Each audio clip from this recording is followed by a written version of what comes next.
அடிப்படை உரிமைகள்ல சமயச்சார்பு உரிமை ஒரு 4 ஆர்டிகல் இம்பார்ட்டன்டா எக்ஸாம்ல கேட்பாங்க. சோ நம்ம பார்க்கலாம். ஓகே, சோ ஆர்டிகல் 25 எந்த ஒரு சமயத்தினை ஏற்கவும் பின்பற்றுவதற்கான உரிமை. எந்த ஒரு மதத்தையும் நம்ம ஃபாலோ பண்ணிக்கலாம். எந்த ஒரு மதத்துல இருந்து இன்னொரு மதத்துக்கு மாறி நம்மளோட மதத்தை வந்து சேஞ்ச் பண்ணிக்கலாம். ஓகே, சோ அததான் வந்து ஆர்டிகல் 25 சொல்லுது. ஆர்டிகல் 26 வந்து சமய விவகாரங்களை நிர்வகிக்கும் உரிமை.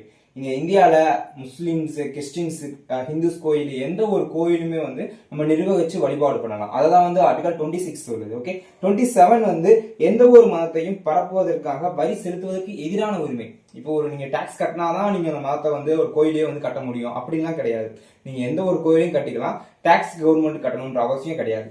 அதுதான் வந்து ஆர்டிகல் 27 சொல்லுது. ஓகே, 28 வந்து கல்வி நிறுவனங்களில் எந்த ஒரு மதத்தையும் பரப்பக்கூடாது. ஓகே, ஒரு ஸ்கூல் இருக்கு, அந்த ஸ்கூல்ல போயிட்டு இந்த மதத்தை நீங்க ஃபாலோ பண்ணுங்க, அந்த மதத்துல இருக்கக்கூடிய அறிவுரைகளை வந்து அந்த ஸ்டூடெண்ட்ஸ் சொல்றது. ஸோ அந்த மாதிரி சொல்லக்கூடாது.